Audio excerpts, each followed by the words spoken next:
Hello and welcome. You are now looking at the Amazon Kindle store, where you can go to the Amazon.com website to find ebooks on just about any subject that's already available in both hardback and paperback. So you can find Kindle books available in nonfiction or business, or fiction and literature. Now these ebooks can be read by individuals using the Amazon Kindle e-reader or any mobile device application and or personal computer.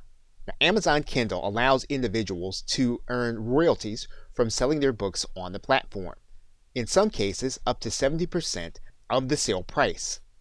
And Amazon has made it easy for individuals to use their Kindle platform to publish their own books. In fact, using the Kindle platform to publish your book is free of charge. So in this course, we will walk through the technical process of getting set up on Amazon Kindle and getting your book published. Now what you'll want to do is to make sure that you have a manuscript that has been written and edited, and will then be able to walk through the Amazon Kindle direct publishing process. Okay, so with that, thanks, and I'll see you in the first video.